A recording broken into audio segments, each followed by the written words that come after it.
omdat julle al hoe vroeër kom en al hoe lekkerder wil sing, begin ons ook al hoe vroeër. Ek het vir ons 'n paar liedere bygesit wat ons nou nie noodwendig sou doen nie, sodat ons nou al kan begin. So sing lekker saam. Ons begin met Ek weet verseker, Jesus is hier.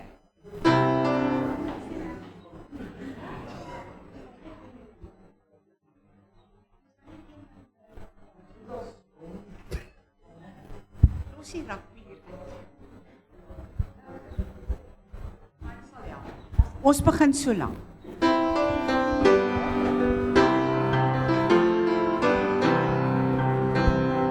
Ek weet verseker, Jesus is hier. Hy het my sonde uit liefde vergeef. Ek was verloren, maar deur sy bloed is daar nou vrede in my gemoed. Hy is my leidsman, hy laat my leef. Hy is oorwinnaar, hy is die Heer. Selfs as ek struikel en ek berou, sal hy vergewe, hy bly getrou. Lig is sy las en sag is sy juk. Hy gee vermoeides die ware geluk. Uit sy genade, liefde en trou, weet al hoe God sy kinders behou. Dit is my roeptaal, dit is my lied. Lof wat ek Jesus ewig sal bied. Dit is my roeptaal, dit is my lied. Lof wat ek Jesus ewig sal bied.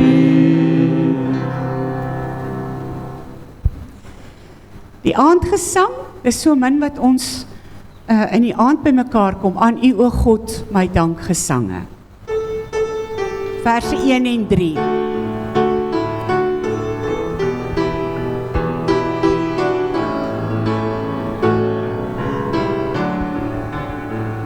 Aan U o God my dankgesange, hier wil ek in my aand nie prys. Al klein die sonne in die hange, U lig my lig sal oorreis. U lig my lig sal oorreis.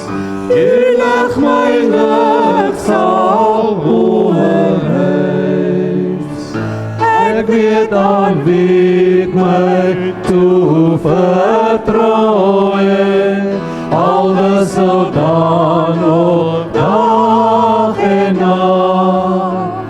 Ek ken die rots op wie ek gebou het, van wie ek al my heil verwag, van wie ek al my heil verwag. Van wie ek al my heil verwag.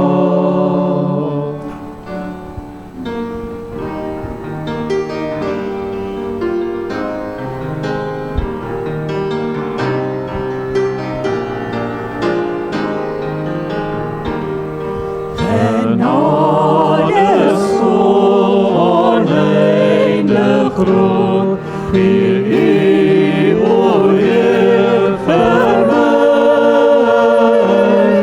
Ook ek verlore sonder mens, ontvang my sal bevry.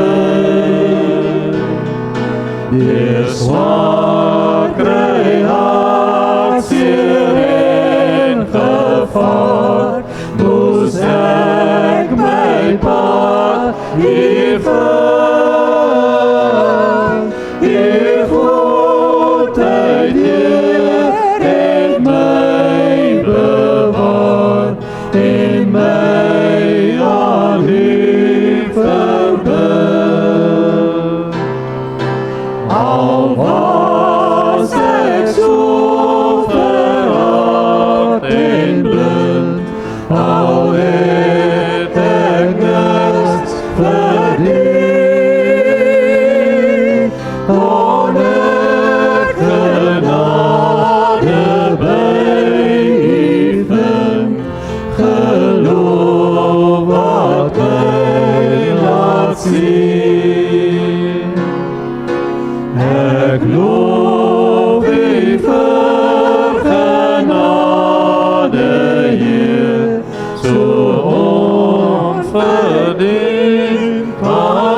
as ek my skuld bely.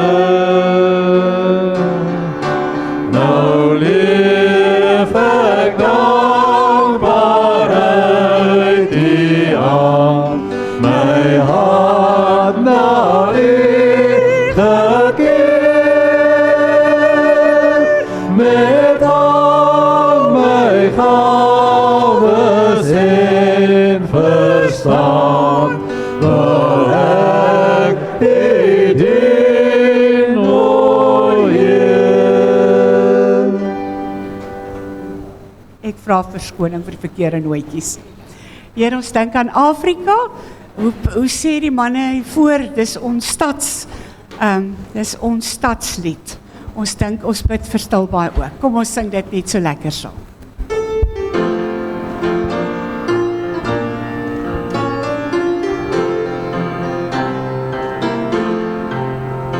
Heer, ons dink aan Afrika,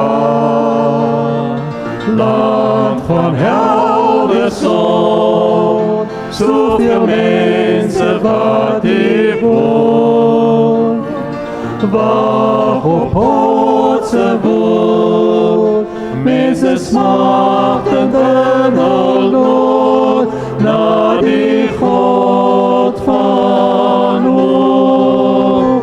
Hoor ons lief gebed, o Heer, Vader wat regeer, bring die liefde van ons Heer, na die mense wat hier woon. Sien Afrika, laat ons saam in vrede woon. Heer, ons bid vir Afrika, waar die hoop regeer, raak die harte aan, om tot U te keer, laat die koninkryk hier kom, en U wil geskied. Hoor ons pleit vir Afrika,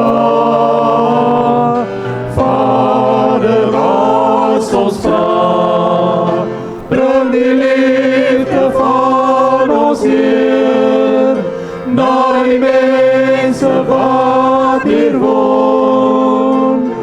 Sien Afrika, laat ons saam in vrede woon.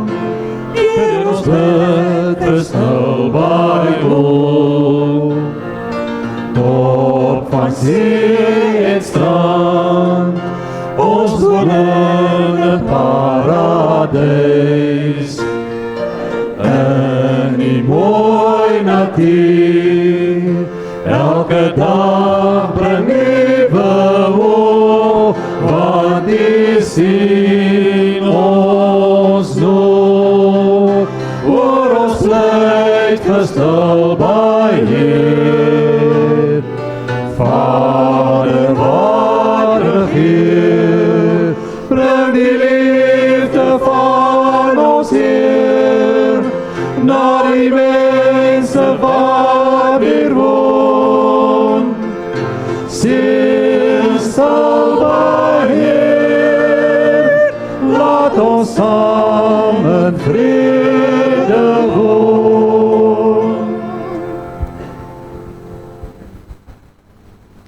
Laat ons skyn vir Jesus. Ons almal ken dit van ons kinderdae af.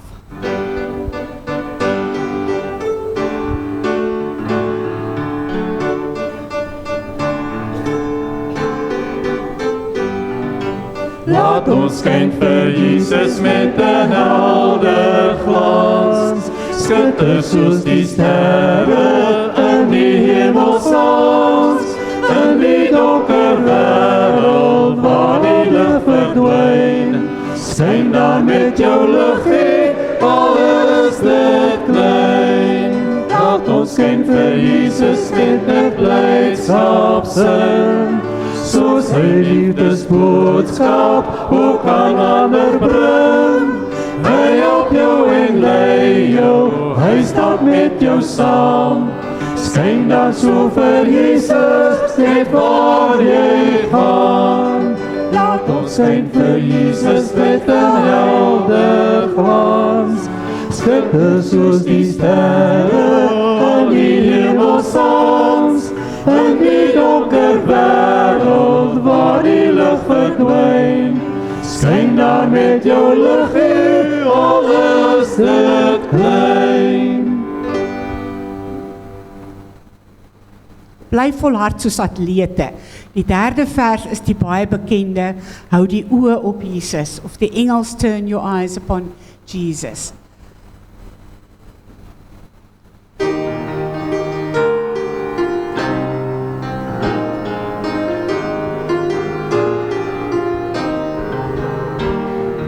Bly volhard soos atlete, dis God wat ons wedloop bepaal. Daar's 'n skaar verlosters wat wag om die baan, dat ons almal die wedstrip sal haal. Elke las moet ons afgooi, die sonde wat maklik verstrui. Dat ons God se pad met volharding kan loop, is die pad na die ware geluk. Hou die oë op Jesus, ons vriend, ons verlosser, ons hoop. Vir die vreugde daarna het hy smarte verdra, hy begin en versterk ons geloof.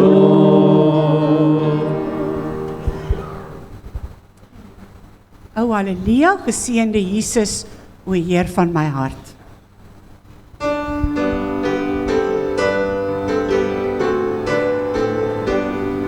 Geseënde Jesus, o Heer van my hart, die krag tot genesing, dit soek ek met smart.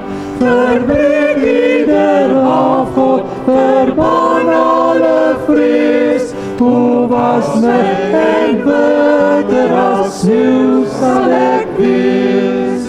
Witter as sneeuw, ja witter as sneeuw. Hoe was my en witter as sneeuw sal ek wees.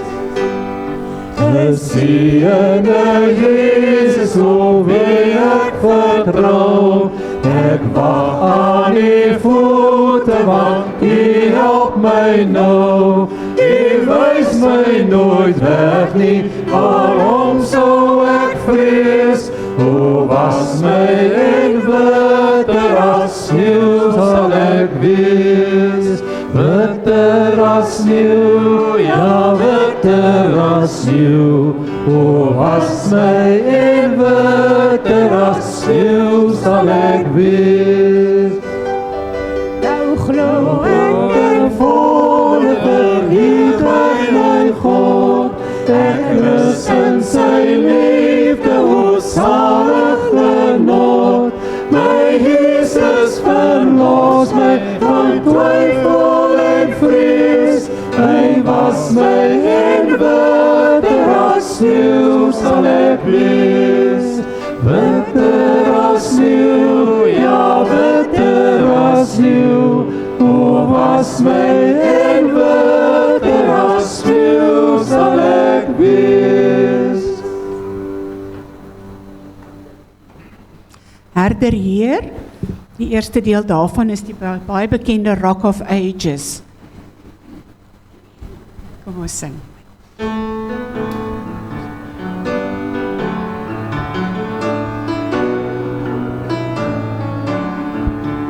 Herder Heer, na wie ek soek, ek wil luister as U roep, want ek swig, ek val en kly, as die stem verdof in my.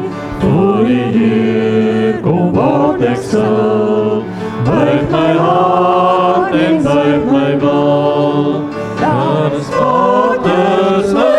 woestyne, by die Here se fonteine. As die storms woed in my, sal ek daar my rus kom kry. Wys U my hoe ek moet leef, leer my om U te ken. Ek kan leef verbrou en dwaal, U alleen kan my kom haal. Op die weg kan U my hou, alles sê, alles dit nou. Alles waters en woestyne, by die Here se fonteine. As die storms woed in my, sal ek daar my rus kom kry. Gee my lig, ontskemer my, as ek wil, anker my. Want ek broos onvast onwys, sal U vir my die pad kom wys. Waar U spore my heen lei, wil ek wandel, wil ek bly. Daar is waters en woestyne, by die Here se fonteine. As die storms woed in my, sal ek daar my rus kom kry. Sal ek daar my rus kom kry.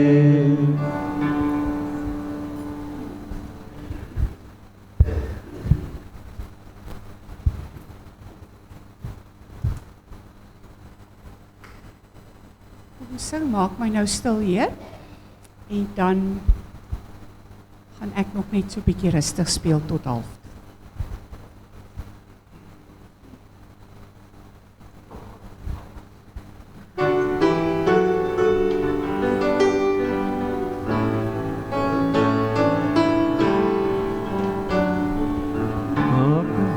Maak my nou stil, Heer, ek wil na U luister, my hart vir U oopmaak, dat U my kan aanraak. Open my oë, my hart en my ore, dat ek U erken, Heer, en voor U kan lewe. Maak my nou stil, Heer, ek wil na U luister, my hart vir U oopmaak, dat U my kan aanraak. Open my oë, my hart en my ore, dat ek U erken, Heer, en voor U kan lewe.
Here in Hemelse Vader, dankie dat U genade onbekend groot is en ook bekend openbaar is.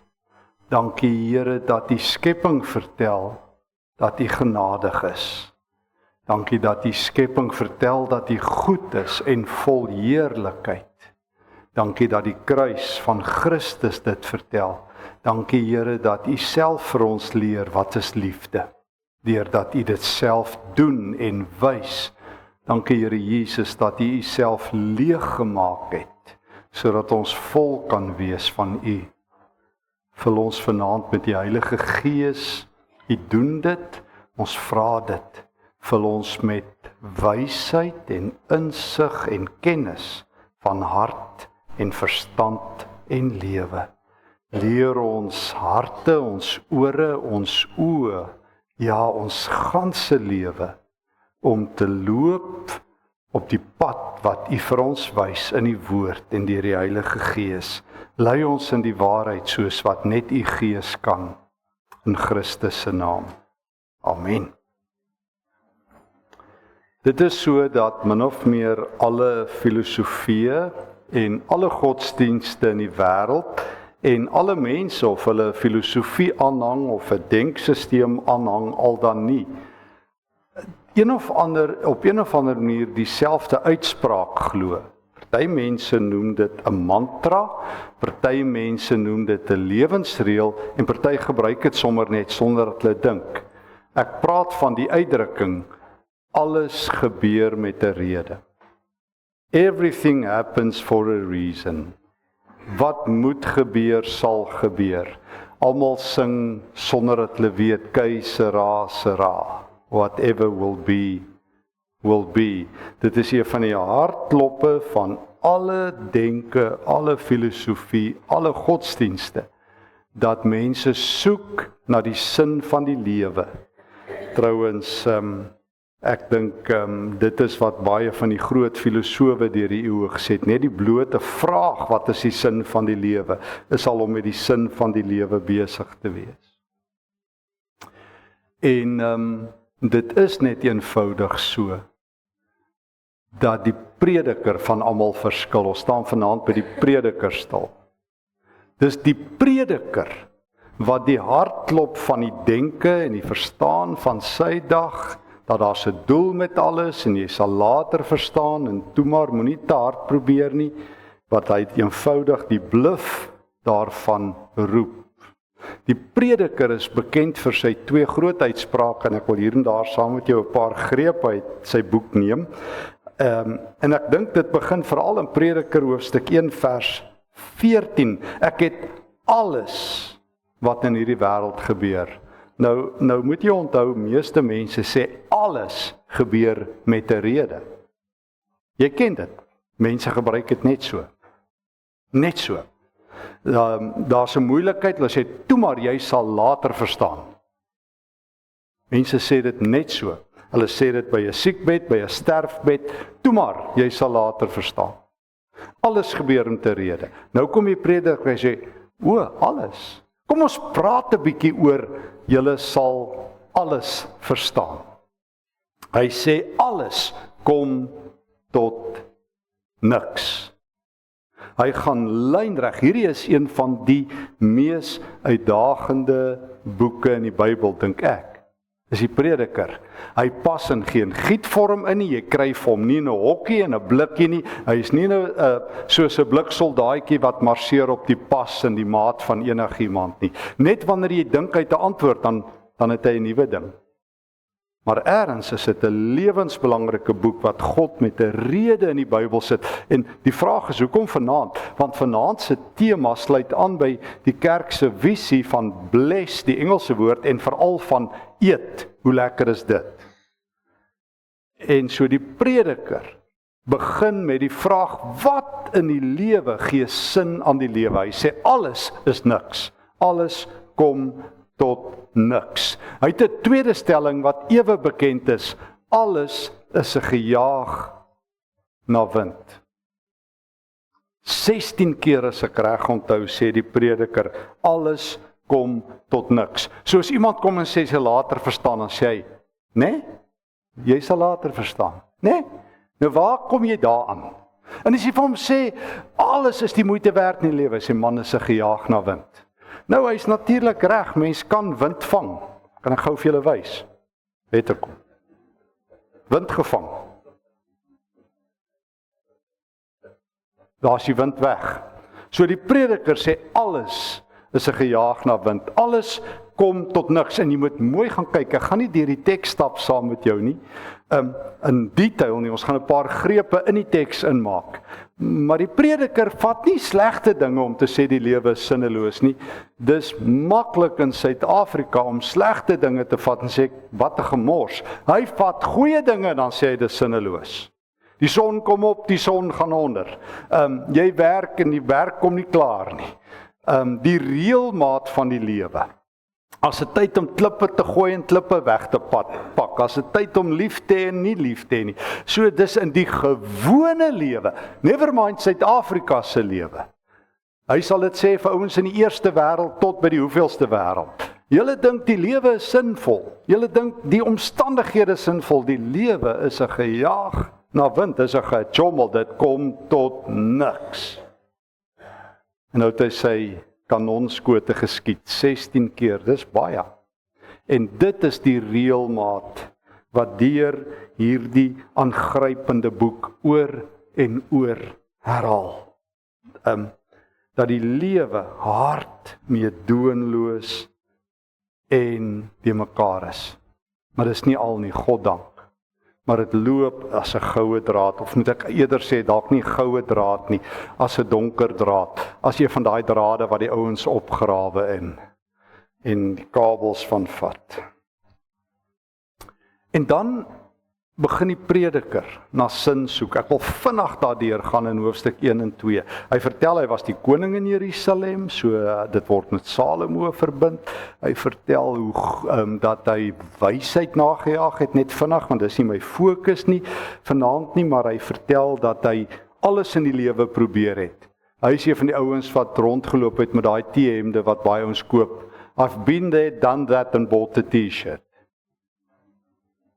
So hy het alles in die lewe probeer wat die lewe die moeite werd maak. Hy het sy oor uitgelê en dan sê die ouens, man, wysheid. En ons, kom ek noem dit in ons taal, dis nie heeltemal dieselfde nie, as ons tyd gehad het om deur Spreuke te gaan gok, maar die Hebreëse wysheid is iets anders, wat jy in die Spreukeboek kry. Maar hoe dit ook al sê, wanneer die prediker wysheid najag, dan sou dit in vandag se taal wees, soos my pa altyd sê, my kind, jy moet iets agter jou naam kry, nie voor jou naam nie, agter jou naam. En jy dit ver gebring in die lewe as jy blykbaar 'n klomp van die goeters het. Kwalifikasies en prestasies. Mense noem dit 'n CV. Hoe belangriker daai CV is en hoe dikker hy is, hoe erger raak dit met jou, dan het jy daai siekte kwai van belangrik wees en so aan. En die prediker sê ek het dit gemaak, hy sê ek het wysheid, ek het vir myself, hoor wat sê hy, ek het by myself gedink, Prediker 1 vers 16, ek het meer wysheid as almal wat voor my in Jerusalem geregeer het. Ek het baie insig. Ek het my daarop toegelê om te verstaan wat wysheid en kennis is en wat dit is om 'n gebrek te hê. Ek het vasgestel, jaag na wind. Al die kwalifikasies gehad, sy ouens daar ingestap het, sê, dis 'n geleerde man daai. Hy weet baie, sjo. En dan kyk hy hom so en dan sê hy, want hy het gaan dink. Hy sê ek het agtergekom, dis 'n gejaag na wind, baie wysheid stel hoë eise, wie kennis versamel smart. Hy sê al wat wysheid en kennis jou help, jy sien die moeilikheid aankom, die ander ouens sien dit nie en hulle dit in elk geval. Jy weet net dit kom. So jy versamel net smart. En die ander ouens gaan aan. Toe besluit hy, dit werk nie. Toe probeer hy iets niets, want hy moet 'n ander T-shirt dra. Toe sê hy, ek het by myself gedink, jy moet mooi hoor, hy sê die hele tyd gedink. Die prediker is iemand wat met sy kop werk, nie net met sy hart nie. Hy dink oor sy geloof. Mag die Here help dat die kerk 'n denkende kerk ook sal wees. Ek het by myself gedink, laat ek my oorgee aan plesier. Toe word hy 'n plesierdier. Toe gaan hy gaan van wysheid na plesier, na ligsinnigheid. Hy was ewe skielik die gees by elke fees, die partytjie dier. Hy sê dit het ook niks opgelewer nie, van lag moes ek sê dis sinloos en van plesier, wat bring dit? So toe gaan hy vir plesier, toe gaan hy vir partytjies en hy gaan om op die A-lys by elke groep te wees. Dit werk nie, toe probeer hy nog iets, 'n derde ding.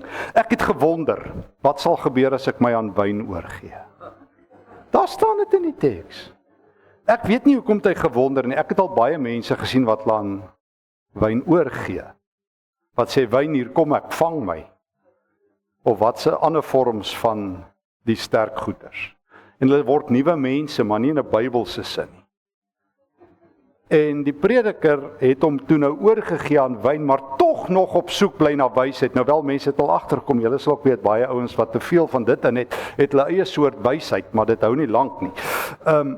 As ek soos 'n dwaas bly lewe, hy weet tot ek vasgestel het waarmee die beste is waarmee 'n mens om in sy lewe kan besig hou. En ek praat ligtelik daaroor, maar alkohol is 'n monster as hy jou vat.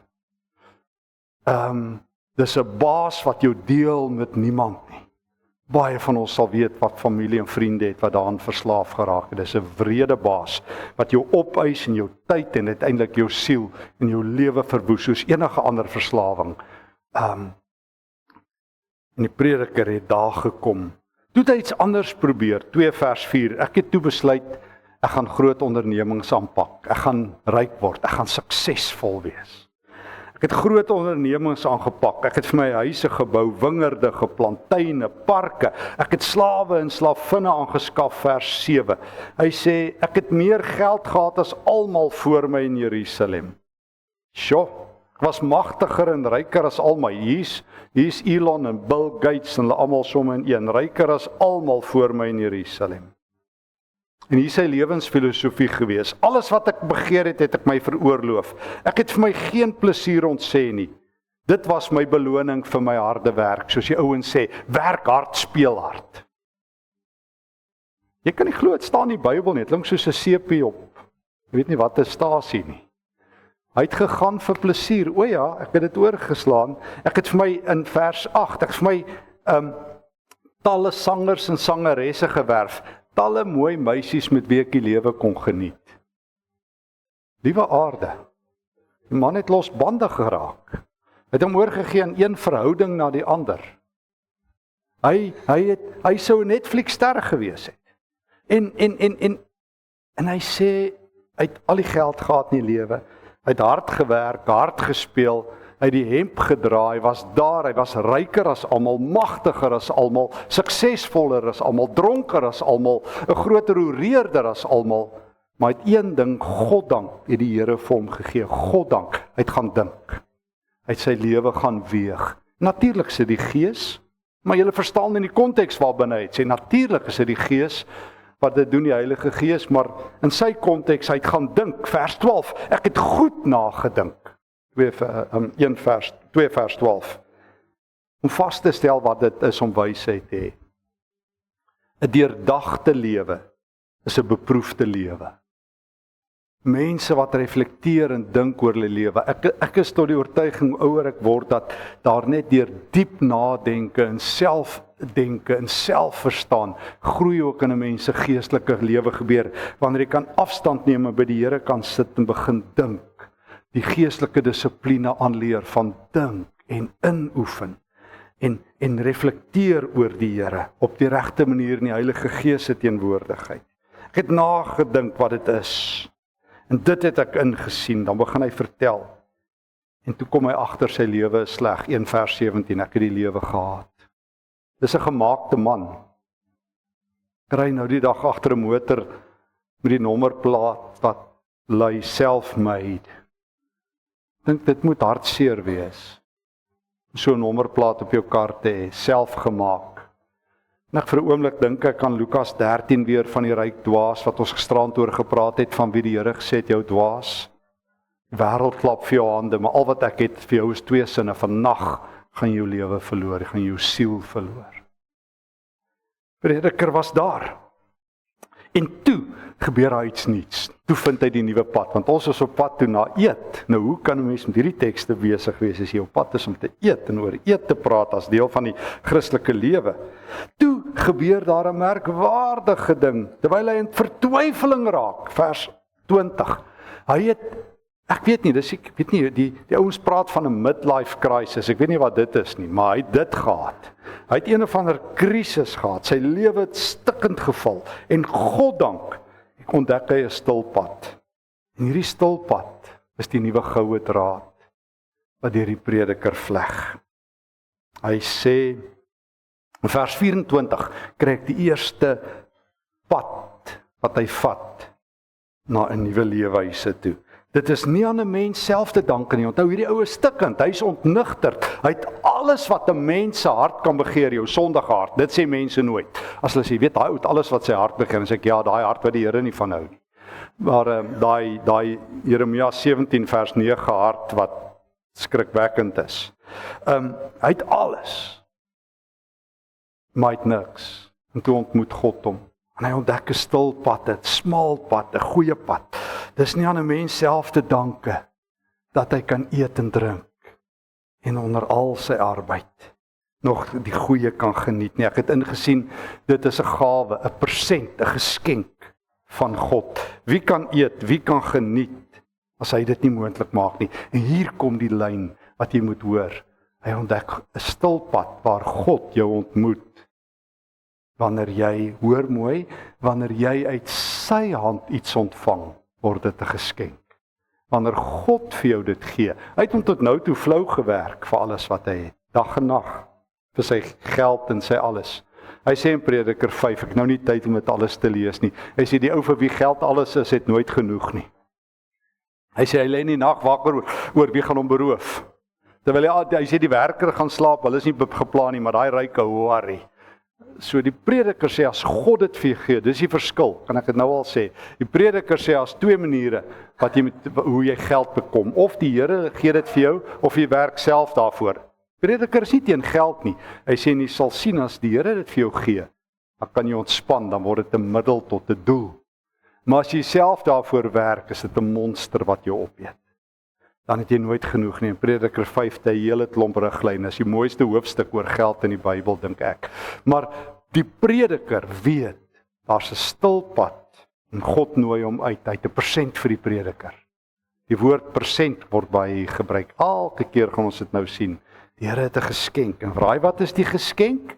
Hy sê, vir die mens met wie se lewe God tevrede is, gee hy wysheid en kennis en blydskap. En die ander, hulle is maar op hulle eie. Maar hy sê, wie kan eet en wie kan bly wees as die Here dit nie gee nie? So ek hoor van kos, ek hoor God het 'n persent, en ek hoor God gee dit. As hy met jou tevrede is, gee jou alles wat jy nodig het. Wysheid en kennis en insig. Dis Psalm 2 en Psalm 3, wat geskryf is as, kan ek dit sê, voordat jy gaan slaap in die aand, psalms. Dis nagpsalms, dis om die dag met die nag te verwissel psalms. En dit bly so aangrypend dat Dawid die een skryf terwyl hy vlug vir Absalom, daar van 2 Samuel 15 af, waar Dawid vlug vir sy eie kind uit Jerusalem uit. Skryf hy hierdie psalm, Here, ek wil met eens gaan lê en aan die slaap raak. Ek wil rustig gaan slaap, en dit weer 'n keer in Psalm 3. Ek wil rustig wees, terwyl sy vyande hom jag en jaag. Is Dawid in die Here se arms. So, dis Dawid wat ook sê, die Here gee dit wat sy gelowiges nodig het vir hulle in hulle slaap. So ek sê altyd, mense moet meer slaap, dat die Here vir jou meer kan gee. Ernstig. Almal, al die slim mense wat navorsing doen, sê, een van die groot redes hoekom ons baie sukkel met ons geestesgesondheid, is omdat ons nie genoeg slaap. Slaap is 'n geskenk van die Here. Hy gee dit vir jou. Die Here sê, ek sal vir jou gee. Ek sê vir jou gee wat jy nodig het. Ontdek my smal pad. Hoofstuk 3, kom hy weer 'n keer. En dan sê hy, nadat hy gepraat het, nou kom hy weer terug na daai reëlmaat van die lewe. Die lewe is so hard. Lewe is so hard. Almal se lewe, hy maak geen uitsondering nie. Maar dan, ewe skielik, vers 10, ontdek hy dit vir 'n tweede keer, hierdie smal pad, en dit gaan al hoe duideliker word soos ons lees. Ek het gesien dat God aan die mense taak gegee het om hom mee besig te hou. God het elke ding gemaak dat dit pas in 'n bepaalde tyd, maar hy het ook vir 'n mens 'n besef gegee van die onbepaalde tyd. Hier kom 'n groot waarheid. Tog kan 'n mens van die begin tot die einde God se werk nie begryp nie. Ek het tot die insig gekom dat daar vir 'n mens niks beter is nie as om vrolik te wees en die goeie van die lewe te geniet. Dat 'n mens kan eet en drink en onder al sy arbeid nog die goeie kan geniet is 'n geskenk van God. Dis die tweede keer dat hy dit sê. Hy sê ek het tot die insig gekom, ek het 'n aha oomblik. Julle onthou, wie was dit? Archimedes. Nee, wat so kaal in die straat afgehardloop het en uitgeroep het, Eureka.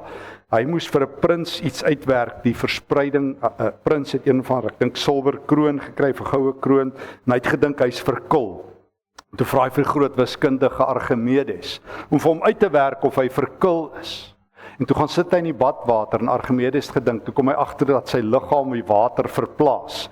En toe kry hy 'n wiskundige idee. En hy is so opgewonde dat hy kaal in die straat afhardloop en uitroep Eureka, wat in Grieks beteken, van die Griekse werkwoord euryskyn, om iets te vind in die, maak nou nie saak wat se verbuiging nie, dis nie ter sake nie. Maar dis 'n Griekse verbuiging waar die naam seker Eureka ook seker vandaan kom. Ek het dit gevind. Sê jy net klere aantrek, ons is bly, maar maar ons weet vandag uit die neurowetenskap, ek het 'n studie gelees 'n paar jaar terug van Mark Jung Beeman en 'n klomp ander neuronavorsers wat gaan kyk het na die brein op fMRI skanderings as jy aha-oomblikke beleef. Verander jou brein se golwe. Jou brein se golwe verander letterlik. Ag, ek het in daai boekie Verander jou kop, verander jou lewe wat 'n paar mense gevat het, daarin het ek dit beskrywe van hoe verander jou brein. Jou brein sny letterlik alle aandag van buite af en begin fokus en jou brein maak 'n superhoofweg vir nuwe neuroverbindings. Jy kry 'n nuwe kans. Jou kop sê hierdie oomblik is so groot, jy moet stop. Jy gaan iets nuuts leer. Hy het tot die insig gekom. Met baie mooi hoor, nie informasie nie, insig. Informasie verander niemand. As informasie mense verander het, was die kerk die beste plek op aarde. Die kerk het die meeste informasie wat ek in my lewe gesien het. Ons almal se boekrakke kreun. Ek het die helfte van my 99% van my boeke al weggegee. Ek nie meer plek vir hulle nie.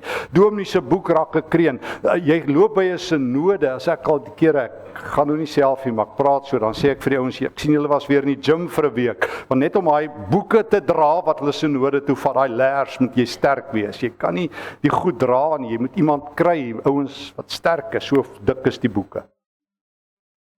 En as daai goeters jou verander, as informasie jou verander. Ek het die meeste informasie ooit in my lewe gehad. Ek is 12 jaar deur die katekisasie ongeskonde met al daai informasie.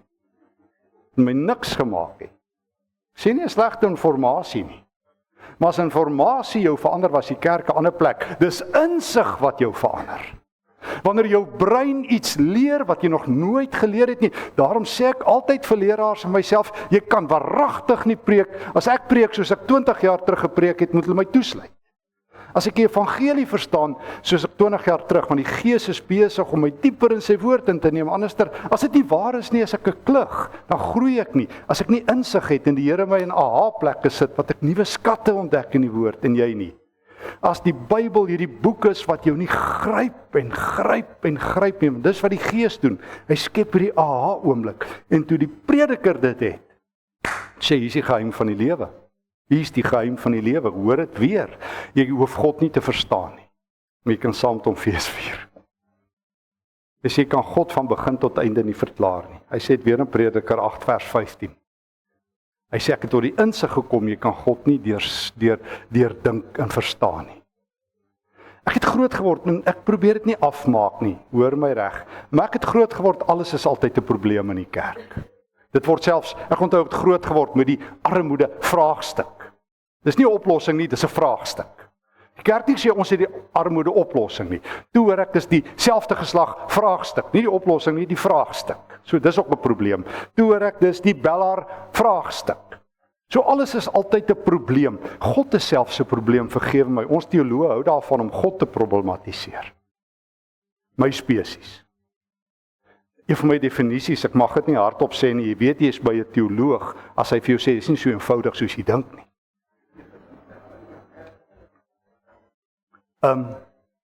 Dit was Thomas Aquinas, die groot middeleeuse teoloog, het al afgelope klompie jare wat ek al by Holland klas gegee het, en daar gebonde was vir 11 jaar in Nijmegen, het ek elke keer as ons in Nijmegen is, elke jaar moes ek 'n maand daar wees, het ek by Aquinas se standbeeld verbygeloop, die superdenker van die middeleeue, wat God so diep verstaan het, soveel insig in God gehad het, dat hy sy laaste paar maande van sy lewe stil was. Die mense het sy het uitgebrand. Josef Pieper, die bekende een ouer Duitse filosoof, sê nee. Aquinas het God so diep beleef, sy insig, dat hy stom geraak het van. Soos Job, nou julle, nadat Job eers mos in Job 1 tot 2 het ons daai hemelse toneel, en daarvan Job 3 af, daag sy 3 vriende op, wat die kaartjie loop in die sak, ons is hier om God te verdedig, ons is sy regspan, hy het ons ingehuur, en ons gaan God verdedig en oppas vir jou Job, hier kom moeilikheid. En dan Elifas en Bildad en so vaar al hierdie Godverklarings wat, jy weet, Elifas sê van daar in Job 3, jy het gesondig, en Bildad het 'n verklaring, en so vaar daar in hoofstuk 11, so gat aan, hulle verklaar God, en vertel vir Job wat sy sondes het hy, en wat altyd 'n rede hoekom dit sleg gaan, oorsaak en gevolg, en Job weier, en dan kom maar 'n vierde ouetjie Elihu, en hy sê, hierdie klomp, hy noem hulle, as julle klomp ou mans, is almal aan die, julle verstaan, julle is arrogant, hy noem hulle, hy sê, laat 'n jong man vir julle van God leer. En uiteindelik antwoord God daar van hoofstuk 38 af, en uiteindelik in Job 42 kom Job en sê, Here, nou moet ek stil bly. En dis die geheim, as jy God ontdek, raak jou woorde minder, raak jou woorde dieper, en dis wat met die prediker gebeur, ek het tot die insig gekom, daar is niks, hoor mooi, niks in die lewe beter voor God, as om vrolik te eet en te drink in sy teenwoordigheid. Ek het groot geword en is heeltemal reg, jy moet bid en Bybel lees. Niemand het vir my gesê, jy moet op eet nie. Trouwens, die kerk, ek is nou moedswillig, die kerk sê, as jy regtig vroom wil wees, moet jy kos los, mens noem dit vas. En ek het respek daarvoor. Maar ek ken ook Markus 2, en ek wonder altyd, hoekom die kerk Markus 2 vergeet, waar die disippels van Jesus eksplisiet, Johannes die Doper vra, hoekom vas julle nie? En Jesus sê, julle nou nie lekker nie, die bruidegom is hier en julle wil nie eet nie. Hoe's dit nou? Ek weet nie hoe maak jy ouens met Markus 2 daarvan af vers 14 en wat nie. Ek dink nogal mense moet dit ook ernstig vat. En ek mense nogal gaan kyk wat die Nuwe Testament oor vas skrywe. Maar so die Nuwe Testament nooi jou uit om te eet. So as nou baie tyd gehad het, vanaand kon ons deur die Lukas Evangelie gestap het. Ek is so 'n versoeking. Lukas, Jesus eet. Hy eet vir jou in die koninkryk in of hy eet vir jou uit. Daar's net een pad. Hy eet die Fariseërs uit en hy eet sondaars in. Dis regtig. Lukas 5 eet hy leef vir julle in die koninkryk in. En hy bring al sy pelle, die rowwe manne van die dorp, daai mense oor wie die kerkraad sê, ons sal prosedeer dominee, ons sal 'n tugsaak maak teen hierdie klomp. Hulle wil Jesus amper onder tug sit. Jesus sê, bring die sondaars, ek het vir hulle gekom. Want die kerk sê, Jesus het vir alle mense gesterf. En Jesus verskil daarvan, hy het nie vir alle mense gesterf, hy het net vir sondaars gesterf. Hy kan niks vir mense doen wat dink hulle is regverdig. Hy sê dit daar. En dan eet hy hulle in die koninkryk in, en hy eet in Lukas 10 saam met Martha en Maria, en hy eet in Lukas 11, so kan ons, dis aangrypend hoe baie Jesus mense in die koninkryk eet. Miskien die mooiste is daar in Lukas 7, daar vanaf vers 58, waar hy saam met die sondares van die dorp wat in hardloop en sy voete nat huil. As hy godsdienstige so kwaad, dat hy nou hulle grand ete kan ruïneer. Maar Jesus sê, as jy God wil sien, moet jy eet. Jy moet saam met hom eet. Jesus, en ek wil dit Sondag by Ekerk sê, Jesus het die kansel verruil vir die tafel. Mooi hoor. Jesus het 'n verhoog verruil vir 'n tafel. As jy Jesus wou sien, moes jy saam met hom eet. En ek het groot word in die kerk, geen kos vir toegelaat nie. Mense dink is onrespekvol. Jesus eet. En hy nooi hulle uit, hy sê die bruidegom is hier. En die mooiste ooit vir my is in Openbaring 3 vers 14 en verder by die gemeente in Laodicea, daai ouetjies wat die, julle onthou hulle, nie koud of warm is nie. Die naarmaak ouetjies, daar staan letterlik in die Grieks, ons vertaal dit nou maar net beskaafd. Ek gaan julle uitbraak, sê Jesus. Hy sê, maar nee, dis nie 'n goeie ding nie. Ek gaan met 'n mandjie kos kom. Ek staan by die deur, dan sien die mense dit nog as 'n sendingteks. Dis 'n kerkteks. Hy sê dit vir sy kerk. Ek staan by die deur en ek doen wat? 3 vers 20. En as jy deur oopmaak, hy sê dit vir die kerk, hy sê dit nie vir heidene nie, hy sê dit vir die gemeente in Laodicea. Ek kom na julle toe, julle wat nie insig het nie. En as julle die deur oopmaak, kom ek saam met julle eet. Ek het 'n mandjie kos gebring. O ja, en ek het wit klere gebring. Julle is kaal, maar julle dink julle het klere. Ek het wit klere en ek het goud. Julle is so arm en ek het lekker oogsalf, collurium, want as mense in Laodicea, ek sal nou so 'n paar weke vir die ouens, vir al die geestelike leiers wys, daar het hulle oogsalf verkoop. Jesus sê, ek het goeie oogsalf, dat julle God kan sien, ek het mooi wit klere wat ek gemaak het, gewas is in my bloed, Openbaring 7 in die hemelse wasmasjien, onthou julle? Die bloedrooi bloed van Jesus was ons spierwit, dis so mooi, daai mense wat voor God se troon staan, en hy sê, dan gaan ek saam met julle eet. Dis Jesus in volkleur, hy wil eet saam met sy kerk. En daarom gaan ek maak elke keer so, as ek sien die ouens veg oor die doop, ek glo glad nie die doop nie nagmaal staan op dieselfde vlak nie. Ek dink die doop is lewensbelangrik, my nagmaal is nog belangriker in die Nuwe Testament. In my boek, in die Nuwe Testament, is dit waar die Nuwe Testament begin. Paulus kon vir die Korintiërs sê in 1 Korintiërs 1, hy het ophou doop. Nie omdat hy dink die doop is onbelangrik, hy verdedig die doop altyd.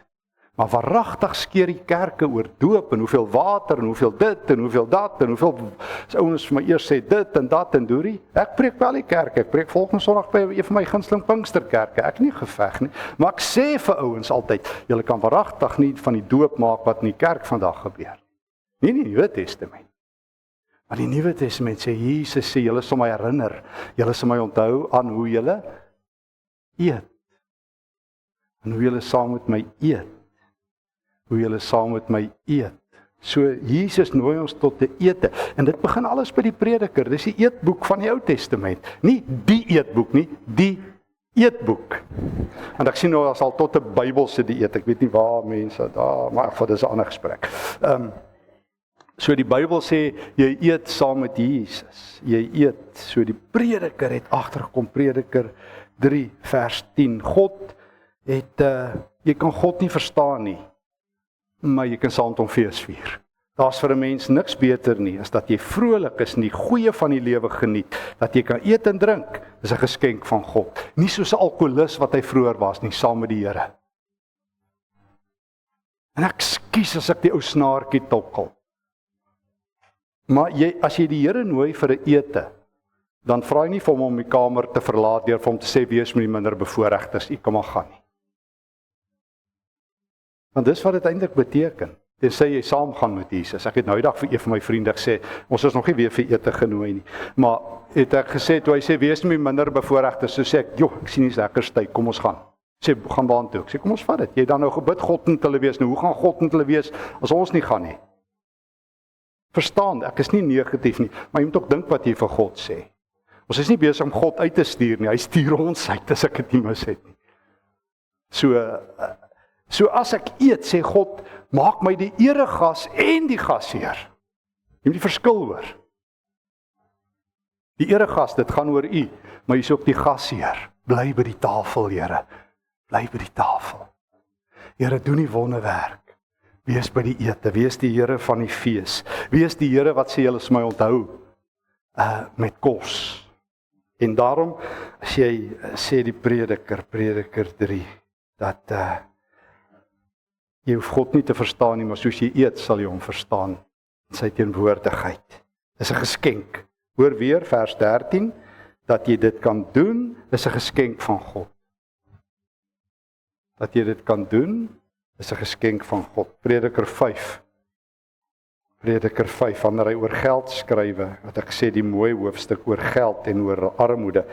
Vers 17, terwyl hy ook weer sinies is, Prediker 5 vers 17, ek het iets gesien wat goed is, dis die derde keer dat hy sê, dit is aangenaam om te eet en te drink en die lewe te geniet onder al hierdie geswoeg op die wêreld. Onthou julle wat ons die Prediker begin, die lewe is sinneloos.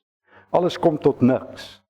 En hier vind God 'n goue draad met hom. Hy sê, Prediker, die besbewaarde geheim, die insig is, om saam met die Here en jou vriende en jou mense eenvoudig en altyd te eet, en die Here by jou tafel te verwelkom, en jou tafel groter te maak en kleiner te maak, maar 'n ete te hou vir die Here, en die lewe te geniet. Dis God se persent aan jou.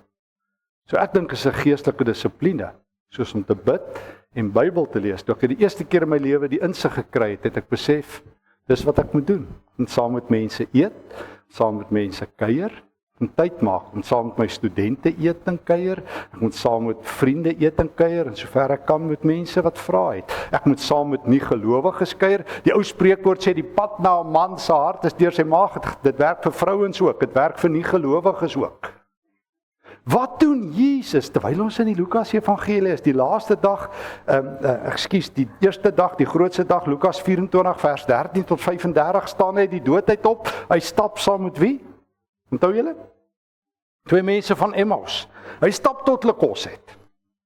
Wat doen Jesus? Hulle is so blind soos molle, totdat Jesus saam met hulle eet, gaan hulle oë oop. As hy het ons harte nie op die pad vuur gevat, vlam gevat, toe hy die skrif uitgelê het nie. So ek sê altyd, hier is jou evangelisasie model. As mense vir my vra, hoe doen ek evangelisasie? Dan sê ek leer by Lukas 24. Ek loop saam met mense, luister na hulle, ek vat die woord vir die pad. Gelukkig sy nou op my selfoon en al my Griekse en Hebreëse tekste kan ek ook daarop sit. Maar ek het die woord op my pad en ek kan saam met mense eet.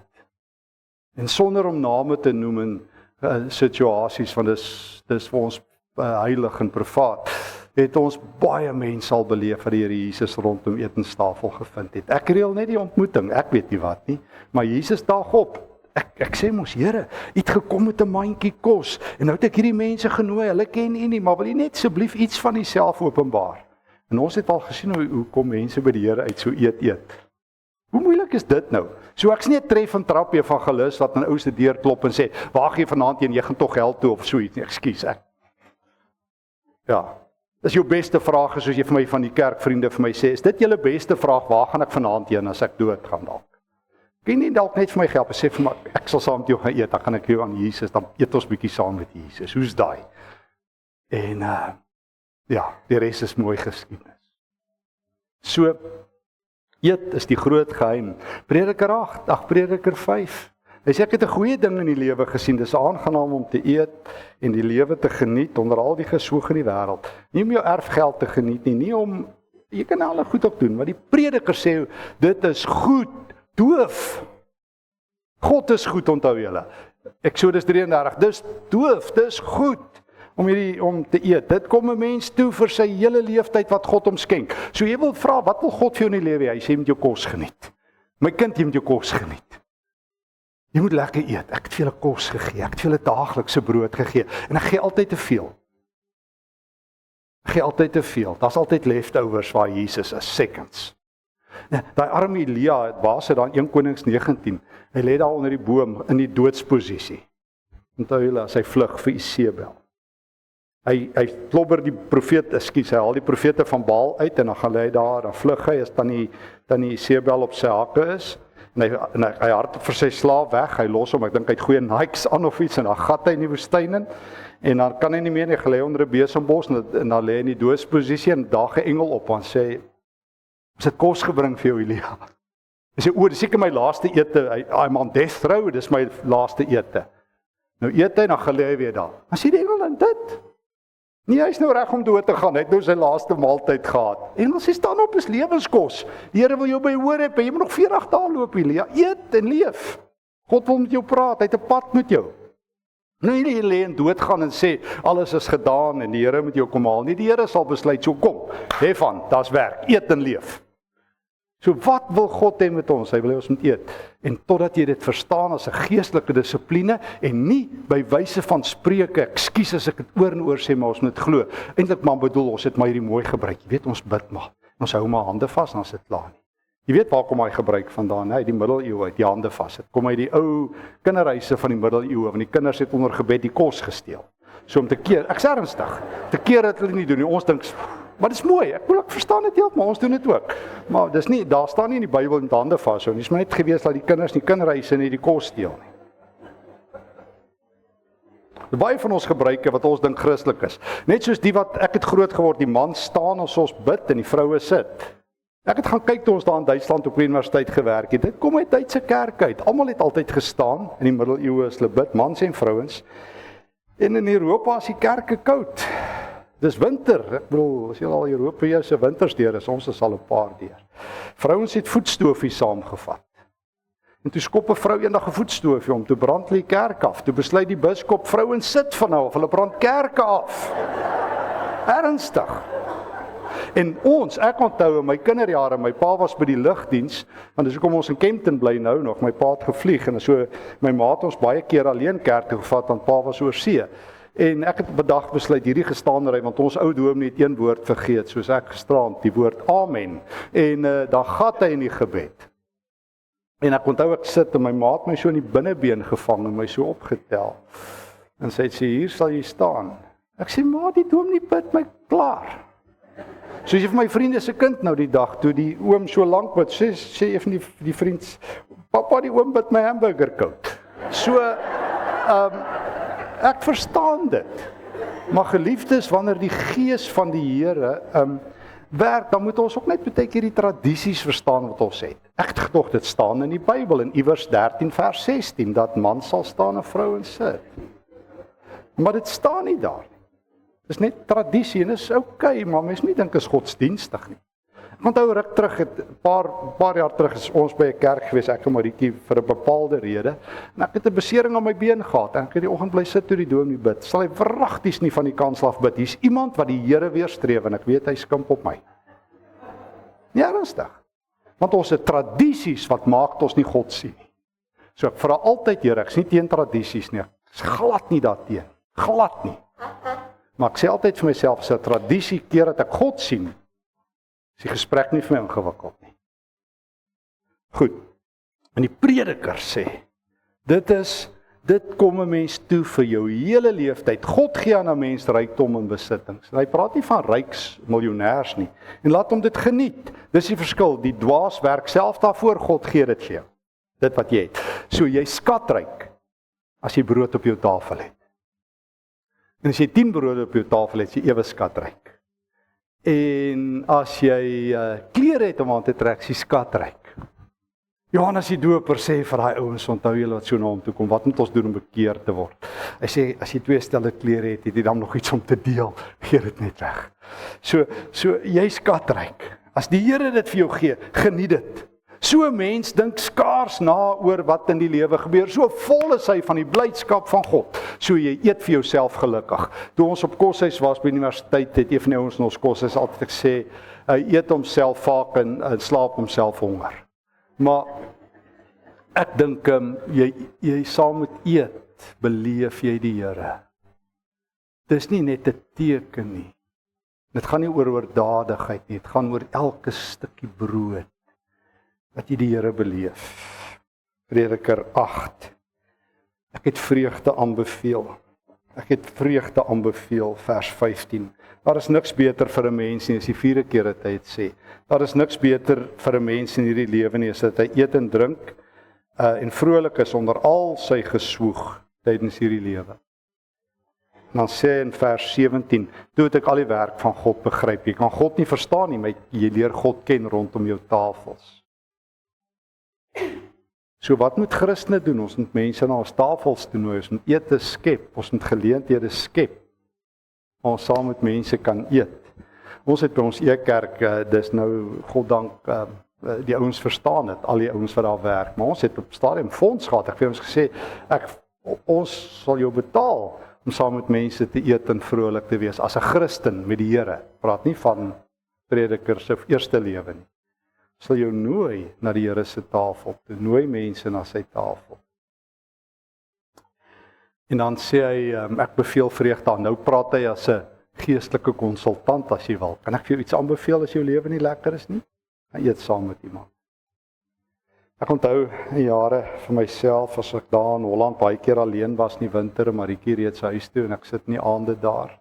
As ek al baie aande bel, want ek sê altyd 3 aande, hier's vir die man se teks, ek weet nie of julle gaan help nie, maar daar's geen teks na die sondeval wat sê 'n man moet in 'n tuin werk nie. Ek het dit al met Marietjie probeer, dit werk nie. Dis voor die sondeval dat Adam in die tuin gewerk het. Ek sê altyd vir hierdie aande is nie vir tuinwerk gemaak het, help nie, maar so baie aande as ek in Holland sit en ek is nie baie goed met kos maak nie. En dan sal ek so die mikrogolf aansit en die iPad skuif, en dan my help Marietjie my gou daai uit Suid-Afrika uit, hulle in Holland vir my kan kos maak. En baie aande is ek alleen. En ek het eendag onthou ek van die vroeë kerk, wat altyd as hulle die ete van die Here gehou het, let wel, kom ons noem dit reg soos Paulus dit noem in 1 Korintiërs 11, die ete van die Here, al wat die nagmaal sê, dit is die tyd van die aand, en ons hou dit nie oggend aan, noem ons dit, ons nooi hulle na 'n nagmaal toe, liewe deeg, ons moes. So die Nuwe Testament noem dit die ete van die Here, of die agape, die Judasbrief, die agape, die liefdesmaal, of die Handelinge 2 vers 42, die breek van die brood, die klassei arton. Paulus praat van die ete van die Here. Dis wat dit is, jy eet saam met Jesus. Die vroeë kerk het dit stoel altyd vir Jesus uitgesit, by elke ete. So ek het baie aande, ek vir die Here gesê, mag ek U nooi as die eregas, en die gasheer om my woonstelletjie vol te maak hier in Nijmegen. Om die eregas te wees, en mag ek in U brood breek, en saam die teenwoordigheid beleef. Dit was vir my grootste oomblikke, om saam met die Here te eet, in die geloof. En ek was een keer amper daar geklaar, dit het ook al baie gebeur, maar omdat ek altyd op stadium het ek dominees genooi en pastore op Vrydagoggende. Mug and Bean het altyd sulke groot choc chip koekies en koffie. En nooi ek hulle vir koinonia. So iemand, ek bespot die heilige nagmaal. Ek sê, hoe kan ek dit nou doen? Jesus was dan daar. Verstaan nie hierdie idee. Ek verstaan 1 Korintiërs, maar as hom reg lees. Paulus praat met ouens wat hulle drink wat die nagmaal ontheilig. So hy het baie duidelike riglyne oor hoe jy die ete van die Here vier. Maar dat ek sê, kom ons sit net saam, leraars wat harde myle loop, wat seer het, wat sê ouens, Jesus is hier, hy het met 'n mandjie kos gekom, hy gaan saam met ons eet. Kan julle glo, Jesus gaan saam, sê die koning van die heelal, gaan saam met ons eet. Soos my ou vriend Dolf wat Kreer, wat by Morletta vroeër was in campus, hy vertel my op 'n dag, Stefan, jy weet ek het mos by Buckingham Palace geëet. Ek sê ja, en ek het al by McDonald's geëet, né? En hy sê nie ernstig, ek sê ja, nee. Hy sê, ek jok nie. Nou vertel hy my, hy ken iemand, ex-Suid-Afrikaner, wat een of ander loodgieter daar is, en hulle reël toe, en hy eet toe daar, by die koningin. Ek sê, hoe was dit? Hy sê, het was ongelooflik, die instruksies was net erg, jy moes vreeslike dinge hê. Jesus sê, kom net, ek sal vir jou klere gee, maar dit moet wit wees, moet nie met jou eie klere kom nie, gee laat ek jou my spierwit klere gee. En weet jy wat? As jy stikkend is, ek gaan jou heel maak. As jy my nie kan sien nie, soos die Emmausgangers, ek gaan my hande vir jou wys, want dis wat daai aand gebeur het. Hy het sy hande gewys, al het sy hande gesien, die spykermerke, dit was nog nie littekens nie, dit was nog wonde. En ek sê altyd, die Here moet my help, dat my wonde littekens word. Dit sê ek het oorleef, ek is bietjie sterker. Nee, littekens sê ek is 'n bietjie sterker. Wonde sê ek het nog baie seer. Maar Jesus sê, kom met jou wonde, myne kan jou dra. My kruis kan jou dra. En dan ons laaste teks, Prediker 9, waar, so is nou die 5de keer wat hy dieselfde sê. Nou ek weet een ding, my ma toe ons op skool was, het sy gesê, Stefan, is nou die 2de keer. Nou dis nou die 5de keer, né? Die Prediker sê, nou mooi luister, Prediker 9. Hy vertel eers die ellende is Prediker 9 vers 3, dieselfde lot tref almal. Soos dit met die goeie mens gaan, so gaan dit met die slegte. Hy het nie hierdie nonsens wat baie kerkmense het, iets slegs met jou gebeur, straf die Here jou nie. Dis 'n heidense idee. Hy ken dit nie, hy sê dieselfde lot tref almal. En dan kom hy, nou begin hy bietjie dink, hy sê vers 4, solank jy onder die lewendes is, het jy hoop. 'n Hond wat lewe is beter as 'n leeu wat dood is. Dis waar, vertel nou, die dag het ek hierdie teks daar in Nelspruit gevat, toe vra ek vir ouens, as hulle in die wildtuin inry, gaan hulle baie, sê hulle nie, hulle gaan, en nou vra ek vir hulle, nou, sien julle baie leeu's? Ja, sê hulle, ek sê nou, wat is die leeu se name? Hulle sê, nee, hoe nou? Ek sê maar, ouens, as julle na my huis toe kom, gaan ek nie sê, daar is 'n hond nie, hier is hond A en hond B nie, dis ons 2 pragtige honde, né? Dit is Penny, en dit is Toto, hulle gaan, ons honde het name, maar leeu's het nie name nie. Net 'n leeu. Ek sê, en honde het name, en ons doen nie met honde wat ons met leeu's doen, die ouens jag hulle, ons sit nie daar eendag en sê ek, ouens bring die geweer, is nou tyd, ek sien hondjies bietjie oud, ons wil 'n hondjie teen die muur opsit. En nog nooit nou se huis gekom waar 'n hond teen die muur is as 'n trofee nie. So die Prediker sê, moet mooi gaan dink oor, is beter om 'n hondjie te wees, as 'n magtige leeu, 'n dooie leeu. So hy speel bietjie met die metafoor. Hy sê, moet nie dink jou lewe is sinneloos nie, is beter om 'n hondjie te wees, as 'n leeu. So vergeet van die leeu loop, doen die honde loop. Ek het dit nou die dag in Parys, of so 'n paar jaar terug in Parys gepreek, van 'n lelike ding het ek gehoor dat haar kop uitgesteek het. Die een ouderling was beswaard, maar ek kom sê oom, mens moet maar deel met die woord. Partykeer kan die woord jou ook oor jou beswaardheid help. Het is beter om 'n lewende hond te wees. Jy gaan nie as 'n trofee opeindig nie, jy het 'n naam, die Here het jou op jou naam geroep. Dis kosbaar. Hy sê, eet dus jou brood, vers 7, met vreugde, dis die 5de keer. Eet jou brood met vreugde. Drink jou wyn met 'n bly gemoed, nie soos alkoholus nie. God het lankal goedgekeur wat jy doen. God het die prestasiemeting namens jou gedoen. Jesus het betaal. Hy het die prestasiemeting afgehandel. Hy sê nie jy kan sonde, jy het nie 'n sondelisensie nie, hy het die Gees gegee om jou te keer sonde doen. Genade is nie 'n get out of jail free kaartjie in die sin jy kan leef soos jy wil nie. Verstaan mense nie genade nie. Genade beteken jy's nie grip of grace, jy's nie greep van Christus, jy's nie Gees se hande. Maar God het lankal goedgekeur. Hy hou al lankal van jou. Hy hou al lankal van jou. Dus, nou moet jy 3 dinge doen en daarmee sluit ons af. 1, dra altyd wit klere.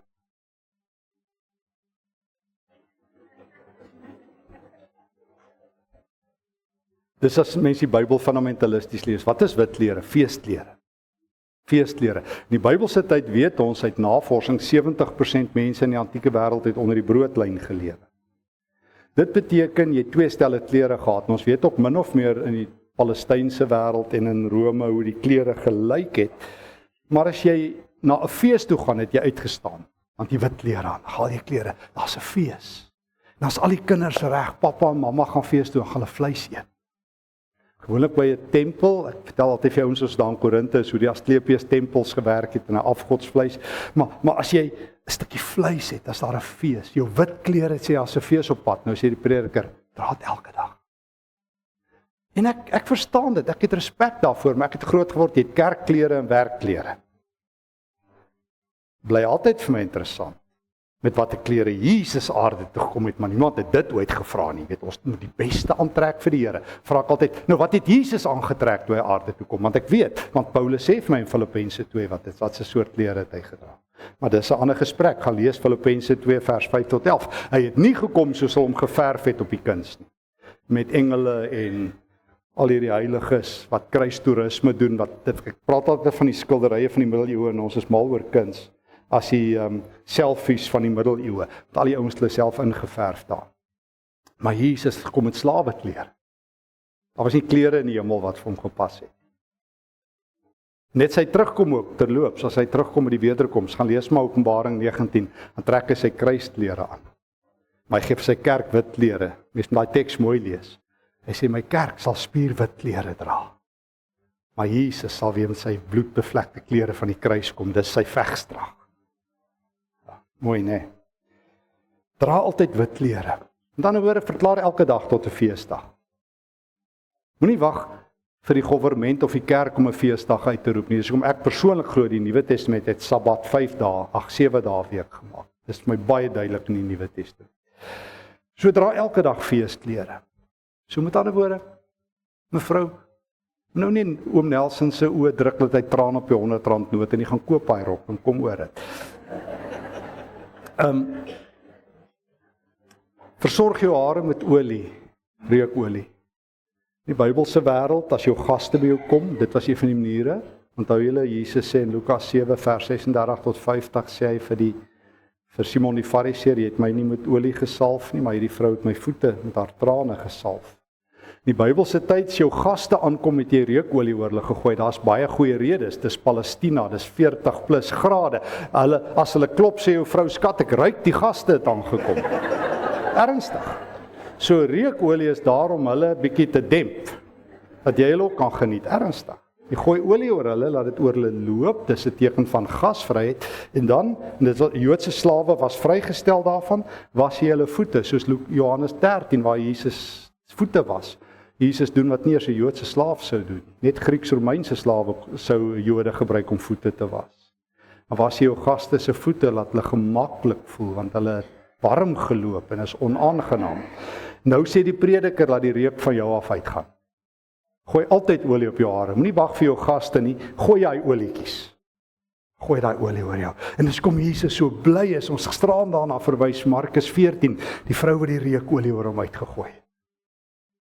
Jesus het hande geklap. En die finansiële kommissie het gesê, ons moet gaan kyk na hierdie vermorsing van geld. So kan dit nie aangaan nie. Dit staan in die teks.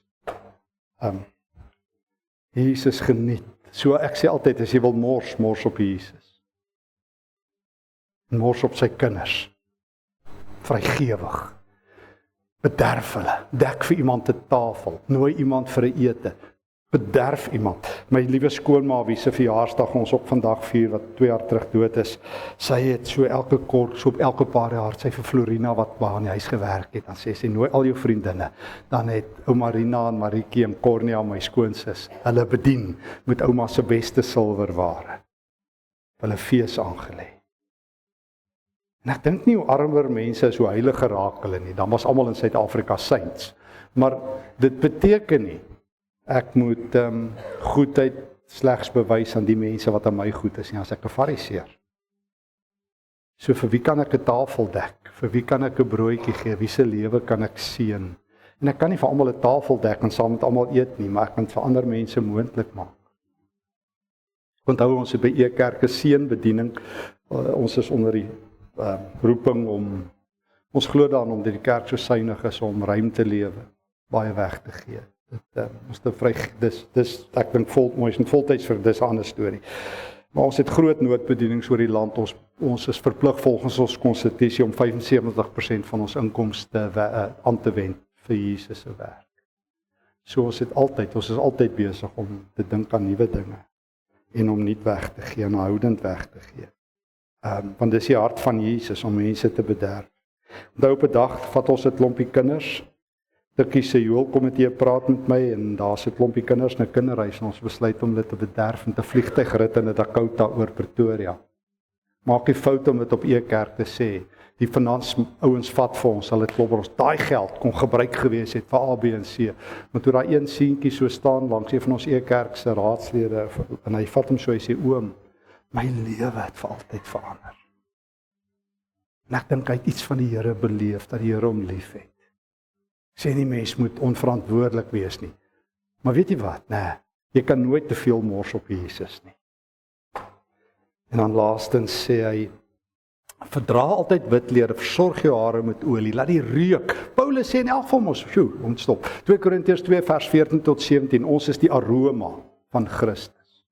En dan laastens, geniet die lewe met die vrou wat jy liefhet, as jy getroud is. Geniet jou huwelik. Geniet jou huwelik. Geniet dit. As altyd 'n muur rondom elke huwelik, sê ek. Of 'n kasteel of 'n tronk. Jy moet die muur bepaal. Tronkmure, dan wil die ouens altyd oorklim.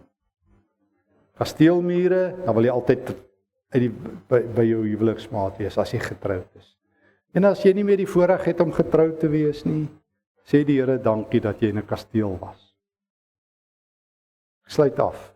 Prediker sê die sin van die lewe. Lewe is sinneloos, onthou jy alles kom tot niks, totdat jy God raakloop en God vir jou 'n stil paadjie wys en hy sê, ek het 'n geheim.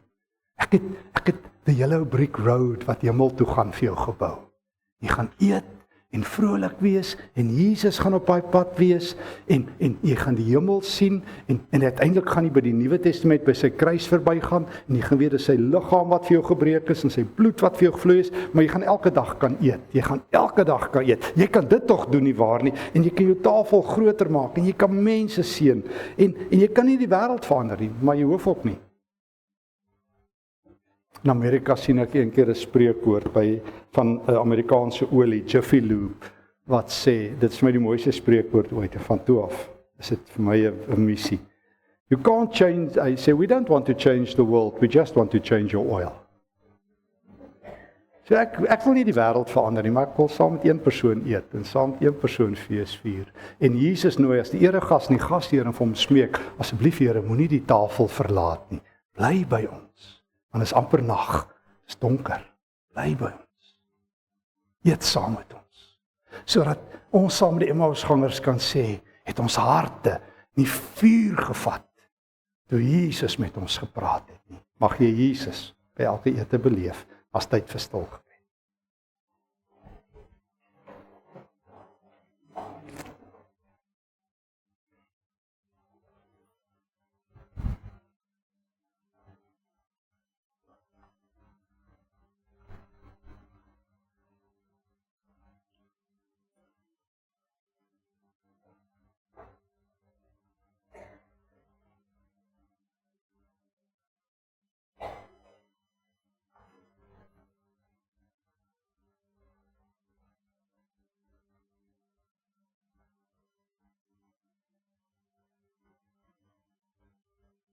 Baie dankie Here Jesus dat ons in hierdie oomblikke U kan nooi as die gasheer en die eregas in ons lewe. Ekskuus Here dat ons baie keer so zombies deur 'n ete gaan. Dat ons nie registreer, U wil saam met ons brood breek. U het saam met Leefie 'n sondaar geëet en hom verwelkom in die koninkryk. U het vertel van die verlore seun wat in die Vader se arms ingehardloop het en toe was daar 'n ete. En u het vertel van die vrou wat haar muntstuk gevind het en toe het sy haar vriendinne genooi en daar was 'n ete. En hy nooi die gemeente in Laodicea en sê kom eet saam met my. En Here Jesus, dis U wat gesê het ek kan nie wag. Ek kan nie wag om saam met julle te eet in die koninkryk nie. Here, ons verlang om saam met U aan 'n tafel te sit, om brood te breek met die koning van die heelal. Here, dit is baie keer donker en vanaand ook. Bly by ons terwyl dit donker is. Wees U die lig aan ons tafel. Verlig ons lewens en laat ons die prediker se woorde diep in ons harte bære, dat ons tot die insig sal kom dat daar vir ons niks beter in hierdie lewe is nie, as om in U teenwoordigheid vrolik te wees en ons brood met vreugde te breek. Gee dat ons wit klere sal dra, dat ons hoofde met olie sal bedruip, en dat ons huwelike en ons kinders en ons kleinkinders en ons vriende sal geniet, en die lewe sal vier, totdat U ons kom haal. Amen. Kom ons sluit.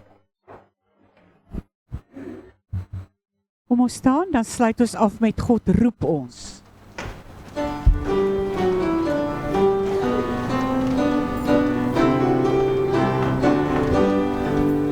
God roep ons om met woord en daad vir hom te leef en werk.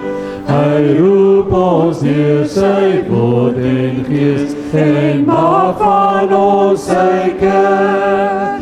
Hy kies bewaar en onderhou, hy inspireer en bou. Geloof wat deur die liefde werk, hou aan my groei dan sterk.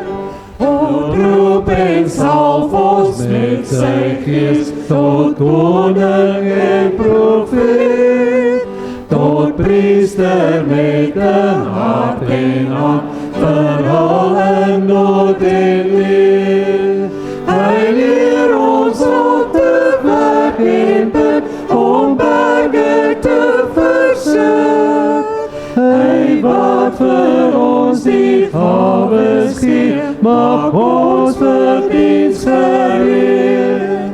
Ek hoor U roep, ek ken U stem, ek luister na U woord.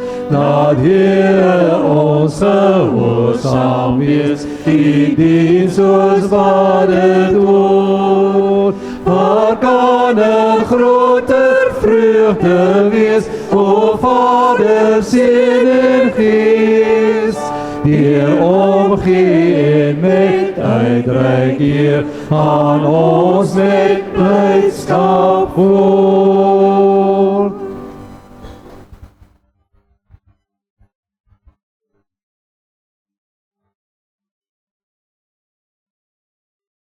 Hoop ek het hom aan, daar sê net een praktiese reëling, persone wat graag daai dik ontsluit die Bybel wil kry, daar's 'n lysie, skryf net op. As jy die Bybel, hierdie Nuwe Testament wil hê, sê net in hakies Bybel, want ek moet dan net met die uitgewers reël. Ek kan hulle vir so R250 kry in plaas van R350 en 'n ander dik boek vir R470 in plaas van R600. So kom skryf maar net op, dan kan ek dit by die uitgewers kry en aanstuur. Is jammer daaroor. En dan laastens, op ons e-kerk is daar, jy kan die e-kerk toep, 'n app vir Nitafly op Google Play of waar ook al. Daar is, as jy op die app gaan kyk, alles is gratis op die e-kerk, behalwe net ons e-unie. Jy gaan klik Bybelskole, jy kan dit audio luister of video. Ek het in COVID tyd 6 Bybelskole gedoen oor die prediker. Jy kan dit gaan kyk, dit lê alles daar. Daar's Bybelskole oor Spreuke, oor Openbaring, alles. So gaan kyk daar as jy bietjie in prediker wil verdiep. Daar het ek so bietjie dieper tydens COVID, so jy sal die COVID stories hoor. Daar saam met mense gereis. Jy is baie welkom om daar te gaan kyk. Ontvang die Here se seën. Die Here is van die tafel, die Here wat Die Here is van die nuwe tafel in die hemel wat op ons wag. Die Here wat ons uitnooi om sy seën te ontvang en sy teenwoordigheid te geniet.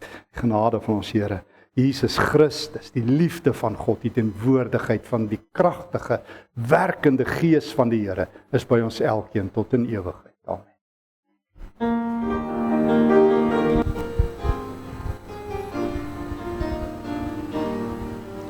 Die Here is voor jou om jou pad gelyk te maak. Die Here is langs jou om jou hand vas te hou. Die Here is agter jou om die bose te verslaan. Die Here is onder jou en help jou as jy val. Die Here is rondom jou om jou te beskerm. Die Here is bokant jou om jou te seën. Die Here is binne jou en hy lei jou met sy Gees. Die Heilige God is by jou, ja tot in ewigheid.